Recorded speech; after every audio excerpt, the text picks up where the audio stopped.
A single accident let me discover that my best friend was carrying Leo's child. She didn't just want to give birth, she wanted to steal Lily's inheritance rights. The people I had cherished most had spun me in circles until I was dizzy. Rage I couldn't control surged through me. For myself. For Lily. I vowed the cheater and the backstabber would taste instant karma. Before we go on, please subscribe and tell us in the comments where you're listening from. I was at the hospital picking up children's cold meds for Lily. I spotted Lana in compression shapewear, her belly gently curved, stepping into the ultrasound suite. Suspicion pricked me. Could she be pregnant? She'd been divorced for years. Even if she'd found a new spring, why hadn't she shared it with me? Her best friend of more than a decade. I told her everything. I thought she did the same. Annoyed, I stationed myself in a corner, planning to scold her once she came out. Really, scold was just worry in disguise. After so many years alone, I was terrified some cheater had conned her out of money and dignity, and she was too proud to confess. But reality wasn't what I imagined. Just as my legs ached from standing, a familiar figure rushed up, panting, and stopped at the suite door. Within 2 minutes, he was helping Lana to a chair in the corridor. Lana beamed at the sonogram printout in her hand, chattering non-stop. The man beside her gazed at her belly with tender eyes, devotion and anticipation all over his face. The sight stabbed straight through me. I leaned against the wall, fighting the tremor inside, feeling almost faint, because that man was none other than my perfect Leo, the considerate husband the world thought they knew. Reason finally won over emotion. I swallowed the urge to confront them. I snapped a few photos, then slipped out through the rear fire exit and left the hospital. Back home, I stared at the pictures on my phone in a daze. I'd never dreamed such a cliché could happen to me. My Leo hadn't only cheated with my best friend, she was now carrying his baby. Betrayal flooded every inch of my chest. The two people I'd held closest had treated me like this. If I hadn't caught them today, how much longer would they have kept me dancing on their strings? The backlash after you calm down is the cruelest. I ached for the love I'd wasted. Just as I let myself sob, my ringtone cut through the room. Hawthorne, this is Carter. Lily says she feels unwell. Could you pick her up? The teacher's words snapped me back to rationality. Right. I still had Lily to protect. I couldn't surrender or collapse first. I wiped the tears clinging to my lashes. Thanks, Carter. I'll be right there. I hung up and drove straight to Willowbrook Elementary School. The seasonal change had left Lily feverish and sniffly for days. Today I'd planned to grab the meds and take her home early. The detour at the hospital had cost me a chunk of time. Mommy, you're here. Why didn't Daddy come? I haven't seen him much lately. Lily's face was pale, but her little head swiveled as she searched the crowd. I knew she was looking for Leo. In the past, the moment Lily felt sick he'd panic. Thinking back, he really had grown distant with us lately. Yet I trusted him so completely, I hadn't sensed a thing. Daddy's tied up at work. Let Mommy take you home. I stroked her hair and told the harmless lie. This was between Leo and me. I wouldn't drag Lily into it. All I wanted was for her to grow up happy. After her dose of children's cold meds, Lily fell into a deep sleep. I watched her peaceful face until dusk crept in, then finally drifted to the kitchen to make dinner. Leo, you're home. Was work crazy today? You must be beat. When Leo walked in, I took his jacket like always and showered him with caring questions. Faking weakness wasn't surrender. My brain knew I had to play the part. After marrying Leo, I'd quit my marketing career so he could throw everything into building Hawthorne Digital. For 10 years my universe had revolved around home, around him. If I rushed a divorce now, even with those photos, property division wouldn't favor me. I wanted the whole estate. Everything he boasted today had been forged together, without my full support, my sacrifices. He'd never have climbed this high, and I would never hand it all to some other woman. I entertained a client. Ran late, he said, yanking off his tie as he dropped onto the couch. Watching him lie so fluidly, I hid my clenched fists in my sleeves until the pain of my nails dug into my palms and steadied me again. Leo, Lily's still under the weather. She took the meds and's asleep now, I said, handing him a cup of tea. Brow creased with concern. Kids get bugs all the time. She'll bounce back in a couple days, he answered, sipping without even lifting his gaze. His indifference, his lack of worry, told me all I needed. That remark had been a test. Once upon a time a single mosquito bite on Lily had made him fret about scarring. Now he acted as if he'd swapped bodies, utterly indifferent to Lily. Between Lily and the unborn little bastard in Lana's belly, the scale inside Leo's heart had already begun to tip. Who mattered more now was obvious. To keep Leo from suspecting, I didn't say another word. I only swallowed the bile in my throat and made idle chit-chat, feigning boredom, until the dead of night, when his thunderous snores told me he was truly asleep. I slipped his phone off the nightstand and tiptoed to the living living room to open it. I rarely ever touched Leo's phone, but I did know his passcode had always been Lily's birthday. Tonight, however, no matter how many times I keyed it in, the screen flashed, "Oh, incorrect password." My fingers froze. After a few seconds of thought, I tried Lana's birthday instead. The screen lit up at once, icons blooming in front of me. A cold laugh clawed its way out of my throat. Still, the small discovery barely slowed me. I had bigger things to do. I opened WhatsApp and searched for Lana. Leo's arrogance had kept him from deleting a single thread. Page after page of daily love notes crawled under my eyes. Nausea churned through my gut. An hour later, I finally reached the beginning. Half a year ago, the two cheating snakes had already slithered together. Lana was now nearly 3 months pregnant. In their latest messages, she had confirmed the baby was a boy and delivered the good news to Leo. Overjoyed, he had promised that once she gave birth, he would divorce me, marry her, and make her the rightful Mrs. Hawthorne. They had even mapped out how to strip me of everything and how to rob Lily of her inheritance rights. The huge family portrait on the living room wall shows the three of us beaming, the picture of happiness. I never imagined that behind those innocent smiles Leo's heart could be so vicious. I had always known he was son-obsessed. After Lily was born, he'd pushed for a second child. But I'd refused. Boys and girls are the same, I'd said, and Lily was still small and needed me. Each time the subject resurfaced, Leo swore he supported me, admitted he'd been thoughtless, claimed his feudal mindset was gone. I'd even believed he'd evolved. Turns out he'd simply been nurturing a backup plan, secretly preparing to welcome his precious heir while brushing Lily aside. The saying is true. Where there's a stepmother, there's a stepfather. From every sign I could see, Leo was simply waiting for Lana to deliver a son and for the assets to be shifted. Then he would toss us away like disposable chess pieces. Hatred took root in me like wildfire. I hadn't dreamed Leo could be so merciless. The perfect life I'd cherished was rotten through. Only I, the fool, had still hoped for a brighter future with him. I thanked heaven I'd uncovered the truth in time. If Lana had carried that baby to term, what fate would have waited for Lily and me? It wasn't too late. I still had room and time to strike back. "Vivian, did you miss me? Why the sudden invitation?" Lana flounced onto the sofa like she already owned the house. "Lana, I have news." I stared at her loose t-shirt, icy dread spreading through my chest. "What news?" She darted forward, eyes hungry and searching. I curved my lips into a smile and let 4 words drop like lightning. "I'm pregnant." She froze, disbelief flooding her face.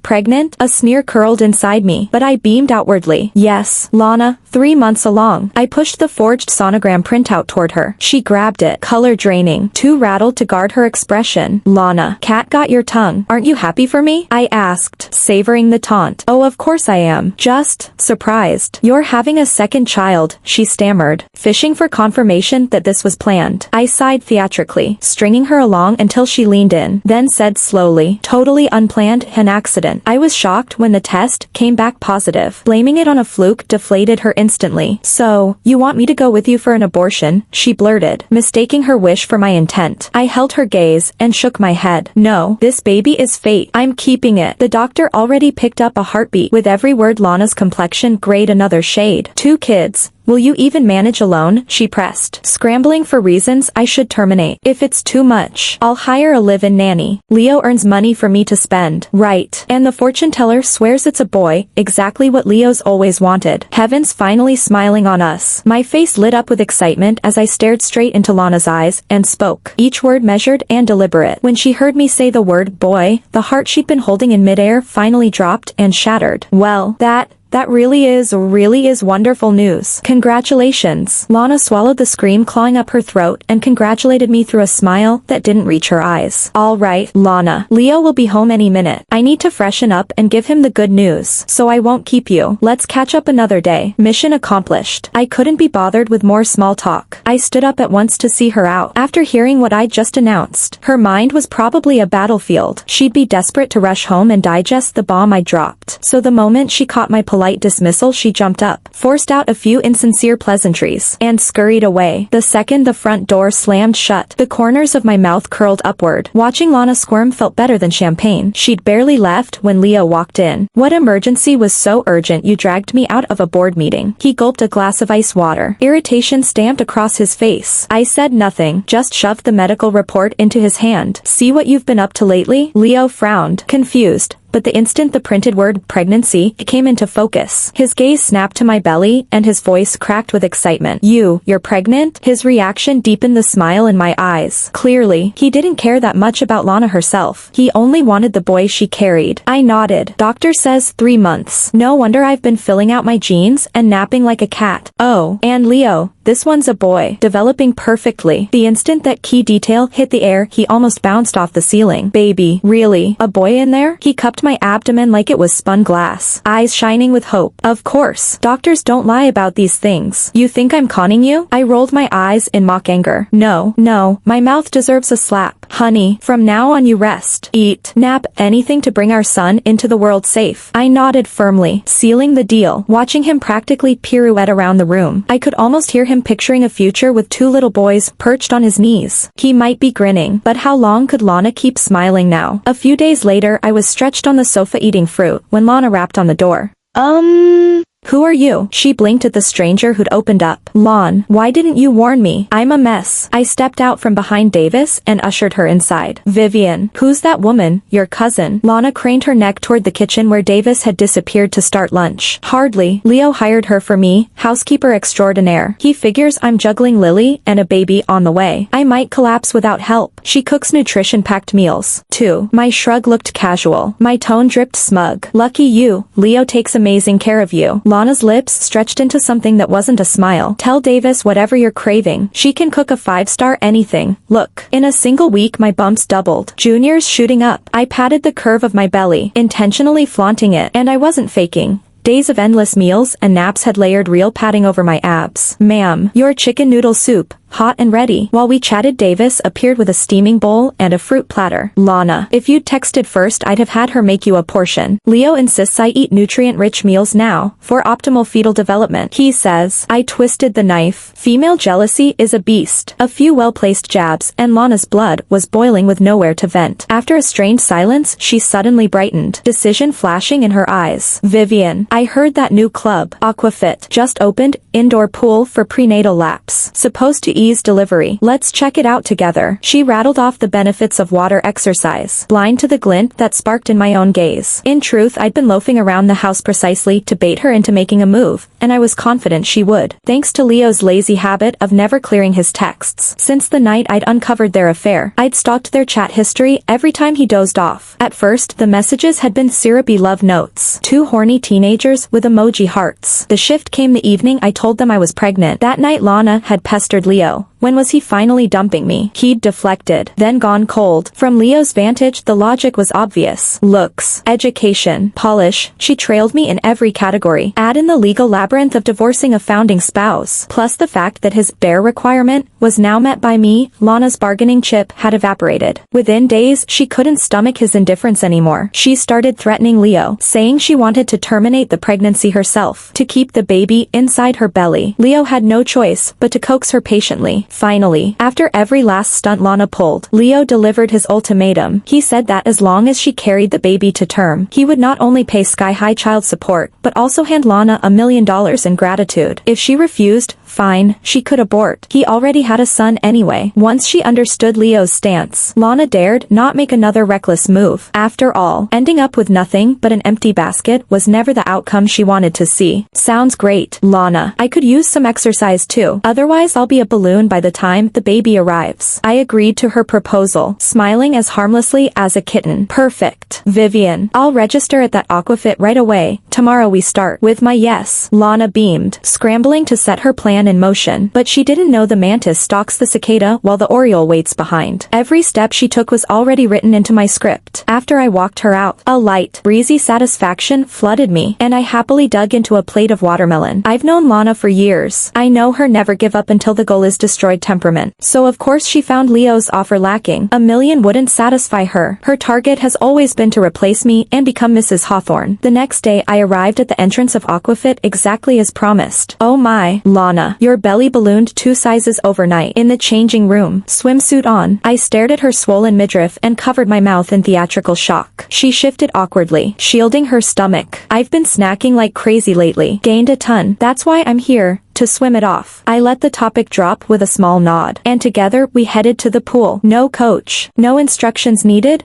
Both of us moved through water like fish. And within moments, we were gliding side by side. Vivian. My stomach just cramped. Bathroom break. Mid-stroke, Lana suddenly clutched her belly and splashed toward the restrooms. I'm no fool. I never bought the potty excuse, especially since I'd already spotted the tube of industrial lubricant she'd hidden under her towel. I knew exactly what she intended. Coat the soles of my shoes, or the locker room floor, with the slippery gel so that when I went to grab something later she could watch from a distance as I fell, belly first, inducing a miscarriage. And would Leo blame her once he learned? Of course, yet he'd be helpless. With my baby gone, the son she carried would be his only heir. Whatever she wanted, Leo would still give in. Lana, you really ran the abacus beads to perfection. I sneered silently. While she was still gone, I slipped into the camera blind spot and smeared every drop I'd squeezed from her own tube across the tiles. By the time she returned I was floating idly, flashing her a dazzling smile. Lana, you took forever. Come swim with me.